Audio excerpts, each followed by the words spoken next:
Hi, I'm Michelle Cusalito, a former elementary school teacher and National Board Certified teacher, and now a children's book author. I'm making this video in March of 2020 because many students and teachers are now home due to the spread of the COVID-19 virus, and lots of authors have gotten together to create some mini lessons and read-alouds to help educators and students while they're home. Today, I'd like to share some examples of how you can add more sensory details to your writing. I'm going to include some examples, and then there will be some exercises for you to do. So you want to be prepared. You'll need to have a piece of paper or a notebook and a pen or a pencil. And I like to include lots of sensory details in my writing, and today I'm going to especially focus on the use of sound. I'm going to use my book, Flying Deep, to share some examples of my own work and show how the use of sound words can help readers feel like they're inside Alvin. Okay, so my book is called Flying Deep, Climb Inside Deep-Sea Submersible ALVIN. And you can see on the cover right here, ALVIN is a small submarine that carries 3 people to the seafloor. This is just important for you to know to understand what I'm going to share. To get inside, you climb down through this sail, it's called the sail, and down into the sphere that carries the people. So I'm going to just show you a diagram, a beautiful diagram made by the illustrator, Nicole Wong, that shows once you climb down through that sail, you get into the sphere, which keeps the people protected from the pressure deep in the ocean. And that's where I'm going to start my reading, is to share an example of sound in the opening. So you start to climb inside Alvin. Oh, and the book is written in second person, and it invites you, the reader, to imagine yourself as the pilot of Alvin. So lower yourself through Alvin's hatch. Flip on oxygen. Psst. Switch on carbon dioxide scrubbers. Zzz. 2 scientists squeeze between gear. You stand and seal the sphere, silencing the world outside. So now at this point, any sounds that you hear would come from inside the sphere. You can no longer hear outside. You would only hear what's happening in the sphere or what comes through your radios, your communication to back to the ship. But you won't be hearing ocean sounds or animal sounds. Here's another example of the way I make you think about the sound you might hear in Alvin. We pilots choose music for the long journey into the abyss. Will you choose calming classical, energizing hip-hop? So in this case, I didn't exactly tell you what you'll be hearing, but I've conjured up some ideas in your mind, and hopefully you're imagining the sound of the music that you'll choose to play. So you might be hearing something completely different than what I might hear versus what another reader might hear, but it's another way to bring in the idea of sound inside Alvin. And here's one final example. So sonar is used so that they can figure out how close they are to the seafloor. 9 a.m. As Alvin descends, temperatures drop. Pull on a sweatshirt and a hat. Sonar sounds. Ping, ping, pop, tink, pop, tink. Nearly 2 miles deep, you've reached the seafloor. Okay, so what I'd like you to do now is to do an exercise where you're going to practice your listening and recording details. And so what I will do is give all of the directions first, and then I invite you to pause the video while you go do the first exercise. You will need to have your paper and pen or pencil. And if you would like to set a timer, you may. I'm going to ask you to spend about 10 minutes, but if you don't have one handy, that's okay. You can just try to estimate the time, but really try to get deep into the exercise. Don't just spend a minute and a half and then stop. So what I'd like you to do is get your piece of paper and pencil or pen, and you're going to choose a place to get comfortable. So you might choose to be sitting in a chair, or maybe you'd like to be lying on the floor or on the sofa, wherever you are.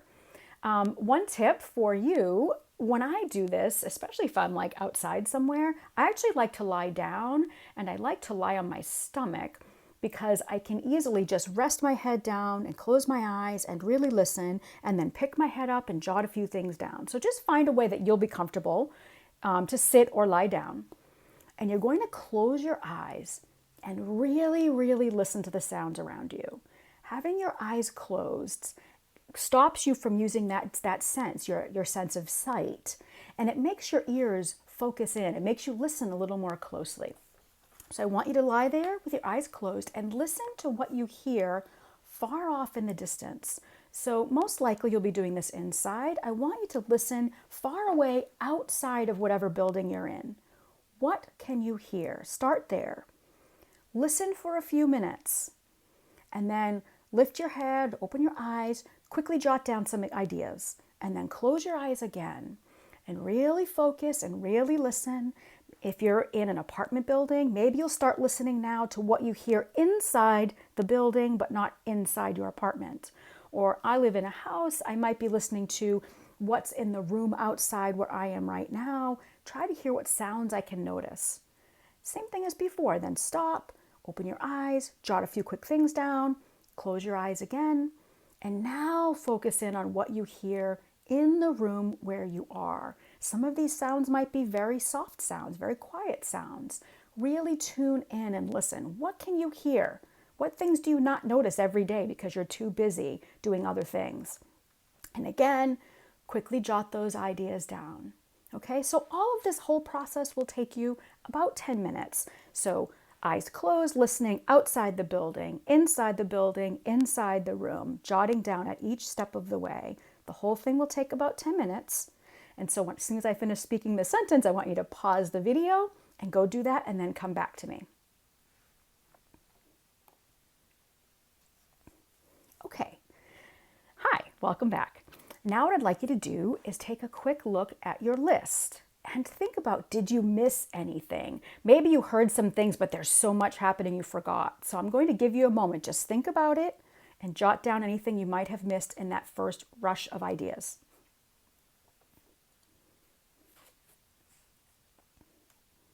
Okay. Now for this final task, I want you to think about the word onomatopoeia. I'm not sure if all of you know that word. I know that when my kids were very young, they were excited to learn such a big word and what it meant. But if you don't know the word, basically it means a word that sounds like the noise it refers to. So for example, meow, or honk honk, or boom. So the word itself sounds kind of like the sound that it makes. Take a moment and see if you can think of some examples in your life.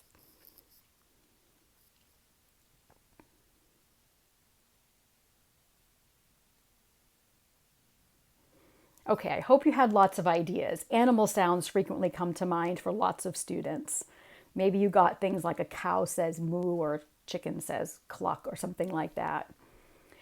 And now I want to go back to the examples in what I read to you from my book. You may recall at the beginning, I said psss. So the way that word is written on the page for the way when the oxygen is coming into the room, you can see it written here. It's P, S, S, S, S, S, S, S, S, S, S, S to indicate psss, so you know how to read it. And then another one was when I did the sonar sounds. Ping, ping, pop, tink, pop, tink. So you can see right here how I wrote the words on the page. So I spelled out the sound, but also the way I laid it out. That's sort of pop, tink, pop, tink. It gives you the idea of movement and the sound, and I did that on purpose, the way I laid it out on the page. I'd like to give you a few examples from some other books that I like. I have one book here called Raindrops Roll by April Pulley-Sayre, and this talks about a rainstorm. And on this page it says, rain plops, it drops, it patters, it spatters. So this is a rhyming book. And she's included some onomatopoeia like plop and patter. And then she also, the words that describe action, drop is a verb, is also a word that rhymes with the onomatopoeia that she's used. So this has a lot of really fun sounds.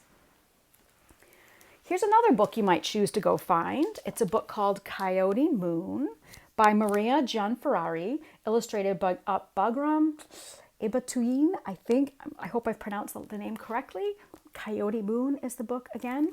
And on this page, Coyote is out searching for food for her family, for her babies. So she's looking to catch another animal.